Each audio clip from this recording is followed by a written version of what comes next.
Hello and welcome to the GMS Magazine channel. In this video I have a copy of One Child's Heart, a game written by Camdon Wright in which we take on the roles of advocates and counselors who are going to infiltrate the memories of a child to try and reframe past trauma and hopefully make things a little bit better. Now, this is a very special kind of game that's not going to be suitable or suited for everyone. So, is this game actually worth the amount of money that you have to pay to get your hands on it? I'm about to tell you. Welcome to the GMS Magazine RPG review videos.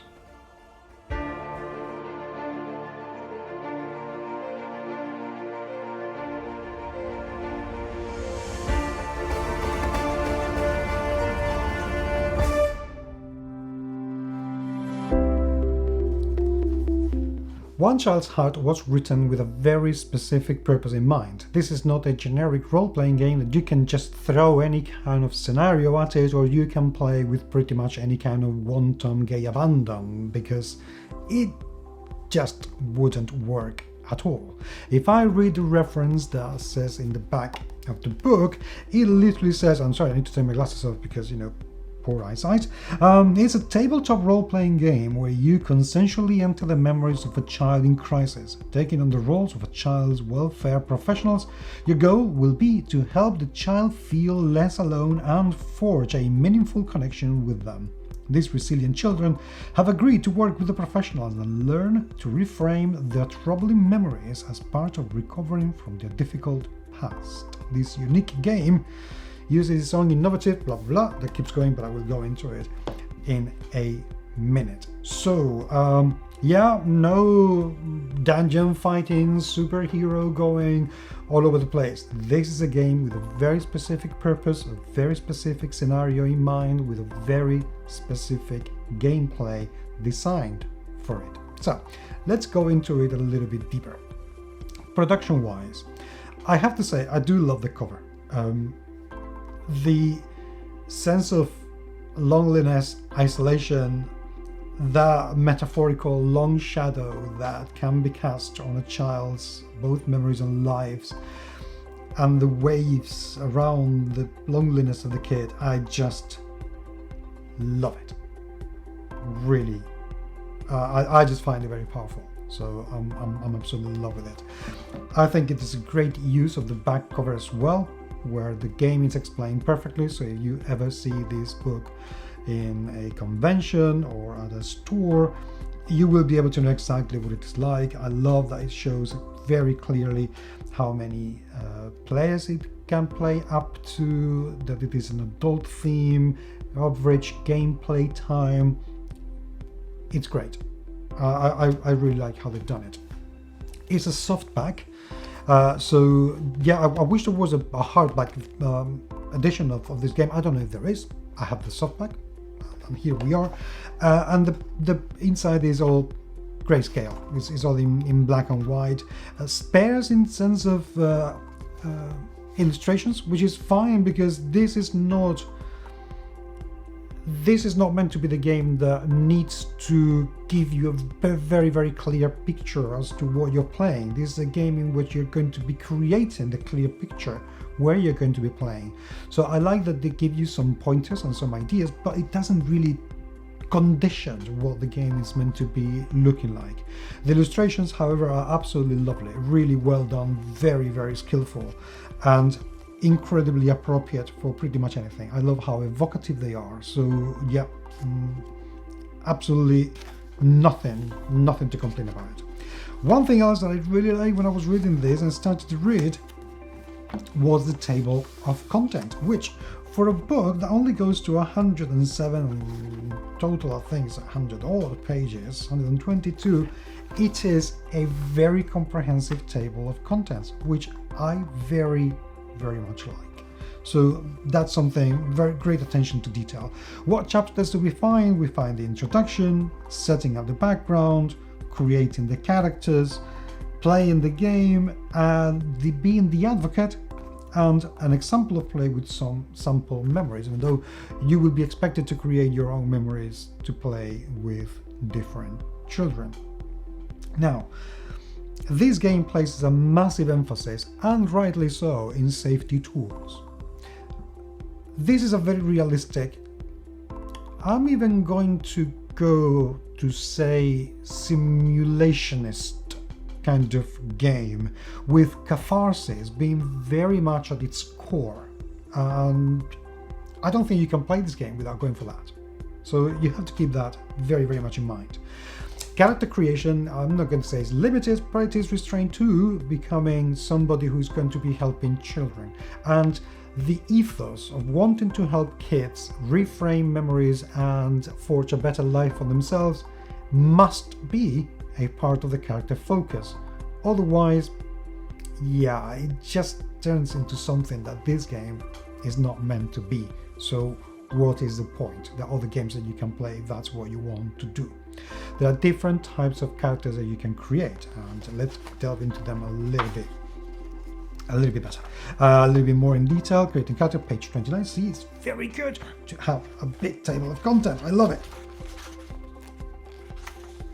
So creating the characters is a simple affair, I have to say. You choose a profession, which you can be a child psychiatrist, a faith leader. It can be absolutely any faith you like, either real or invented, or a social worker, and also a therapist, and a community leader. There are commonalities within each one of those professions, and there are also idiosyncrasies that are the ones that are really going to shine as you play the game, and those are very important to keep in mind. It would be very easy to think that a therapist and a child psychiatrist are the same thing, but believe me, they are truly not.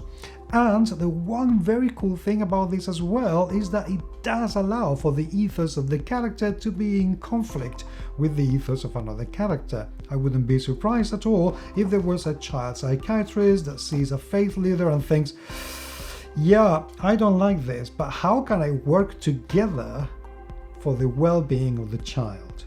And that is one of the cool key points of this game, which I very much like, how to reconcile your own personal beliefs and experiences so other people with different personal beliefs and experiences can help achieve exactly the same goal. Of course, that doesn't mean that you will be allowed to think that, I don't know, something absolutely horrible could also help a child, because yeah, doesn't work like that at all. But that little point I did enjoy very, very much indeed. There is little else to think about it. The GM, it plays the role of the advocate, and the advocate is the person who's going to be supervising the whole project. There is a little element of science fiction to this game, which is quite interesting, because both the advocate and the child and the professionals are getting into a project called the CLERS, in which you're going to go into a room connected to a machine, and that machine is the one that's going to allow you to connect to the memories of the child. So yeah, there's an element of sci-fi here, which is very well thought out, because it means that at no point you need to simulate that there is an interaction with a real child in there. There is this separation between the client and the therapist, or whatever profession you choose at the time. And there is an advocate that's going to be warning you as to when you're overstepping the mark and not really behaving in an ethical or a useful manner for the kid. Once you enter those memories, you can interact to some degree with them, you cannot modify them. The game doesn't focus on changing the memories, it focuses on reframing the memories. That is, to be able to look at them in a different manner, to show a different perspective, so the child themselves can actually learn something that maybe they got stuck when they were living that experience. Of course, memories being volatile and very subjective, they could be experienced very different from child to child. And this, my friends, this is where the mechanics come in. Yes, there are some mechanics in this game. You are going to be rolling some d6s, and those d6s are going to be supported by some of your skills, which you will choose as you create your character. Now, why this mechanic is necessary, you may be thinking, in a game that's all about telling the story and reframing a memory? Well, it is very hard to predict how a child is going to react to pretty much anything you say, especially if the child is imbued in trauma and what they are experiencing is different than what you might be experiencing as an adult and an external entity. At the end of the day, when we are being told something, what we may feel or not doesn't necessarily have to relate to the experience of the person. So that means that if you fail your role, maybe the child is going to react negatively to your intent regardless of how much of a good intent that was. And you have to deal with that. Because sometimes, even as professionals, and I know this because I have been a psychotherapist for years, even as a professional, you may say something that will be received in a different way, and doesn't go down well at all. So you have to be very careful. Now, you as adults need to be able to work with that. That is part of being a professional in childcare. You don't always get what you want, and children don't always react in the way that you expect them to. That is very well caught in the game. That doesn't mean, however, that those experiences cannot be useful, and it's going to depend on you, your skill, your empathy, and your ability to connect with the child to transform that into something that will help the child move forward toward a more productive future, which is exactly what this is meant to be. The game divides in scenes in which you're going to be taking breaks within scenes, and it really places a lot of emphasis in taking very good care of yourselves. These memories can be real. These memories can be very, very real for an awful lot of people. So playing this game with complete unknown entities, you're going to have to be very careful about that.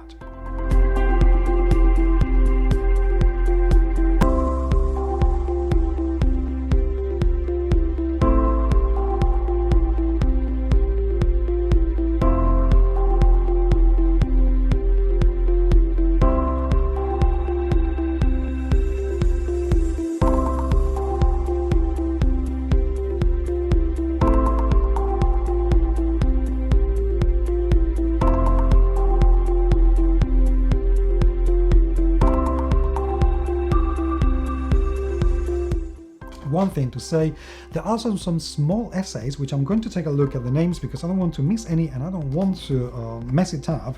On page 56 there are some guides for engagement with marginalized children, and there are some few essays. So if I go to page 56 now, there is The Realities of BIPOC Children, or BIPOC Children, I don't know how to pronounce it, I'm sorry about that. Written by Misha Bushjaeger. I hope I'm pronouncing your name correctly, I'm sorry if I am not. Which is quite interesting, I have to say, with an awful lot of details. Sarah Biswas, I think... I'm sorry, I think how you pronounce your surname, but I don't know. Please let me know if I'm making a mistake, so I stop making a mistake. About the reality of queer children. Catherine Raymond, the reality of transgender children, and Shoshana Keshok, the realities of disabled children. Menachem Cohen, the realities of homeless children. Now, all of these small essays are very US-centric. So if you are from outside the United States, perhaps the realities are slightly different. I would bet you anything that they are not going to be very different. And even if they are, that doesn't mean that these realities are any less true, any less important, or any less relevant. So you're very welcome to take them into account, and you should, because at the end of the day, what this game does masterfully is to provide with a frame for you to exercise your empathy toward children in situations that you may not even want to believe that some children live in. And that is both the blessing and the curse of this game. The blessing because, believe me, once you play this game, and it's not an easy game to play, not because of the mechanisms, but because of the situations that you're going to be involved in, these are realities. These are things that happen every single day to hundreds of thousands of children all over the United States and all over the world. This is not a US only problem. This is not a US only situation. Just because this game has been written with US people in mind and by US people, believe me, this translates, this extrapolates. And if you look close around you, you will see children living in exactly the same situations that this book describes. So this is important. The curse is that this game can be very, very hard on the feelings and the emotions. So you really have to look after yourself. And trust me, if you are one of those people who say, oh, well, this is too much, you're just exaggerating, bullshit. Bullshit. And do not tell me that until you've played this game or a game like this with somebody who knows how to run it and who knows how to play it. Because if after playing a game like this you still feel like you need help. Simple as that. Or you just don't care about kids, in which case you need help. So that's it. So no, seriously. If you are thinking that right now, hold on. Just experience it. Before you dismiss it, just experience it. This game is not flawless by any means, and I wish that two things had happened. One, a little bit more contrast in the inking. I know I'm just being very picky on this one, because when there is a very bright light shining on it, it's not contrasty enough, and sometimes they'll be like, I need to see better. That's all. Maybe it's just my copy, I don't know, but I wish it was a little bit blacker, the ink. That would be great, and I wish it could go a little bit more in detail with some of the examples. For one reason and one reason alone, this is a very idiosyncratic game. This is not the kind of game when you roll a die, take a look at the table and something happens. No, this is a game where something very specific has to happen, and where the advocate in particular has to be fairly skilled as to what are the ethics of each profession to make sure that things are not going above and beyond. At the end of the day, the advocate is not just after the well-being of the child, but it is also after the well-being of the advocate and the good practice. And that is a very hard thing to achieve. So that's the only thing I wish it had a little bit more, a few more examples, a little bit more explanation. But other than that, I mean, it's not that the explanations and the examples are insufficient. They are not. You just have to think a little bit about them, reflect, and trust me, they're okay. But having a few more, it would help reframe and, expand a little bit as to how this game is meant to play. A few more memories wouldn't go amiss either, or at least a template where you can create some different, more elaborate, something else. It just needs a tiny little bit more, and this would go from being a role-playing game into being a practical manual that professionals should use to actually get to grips with their own empathy skills. Am I glad I bought this? Oh, hell yes. Absolutely yes. And I think that this game, together with the ties that bind from Ling, are going to be my to-go games in terms of how to exercise empathy, because they are absolutely brilliant. So if you're looking for something like that would really shake you a little bit and will help you get to grips with some realities that may be unknown to you, One Child's Heart is certainly very, very highly recommended. If you want a dungeon, a superhero world, a lot of science fiction, or some dragons coming and going, or Cthulhu, look elsewhere, because this game will definitely not be for you. Thank you very much indeed. By all means, do let me your comments. I always love to hear what you have to say. Thank you very much indeed for being there, and until the next time, I will talk to you very, very soon. Take care.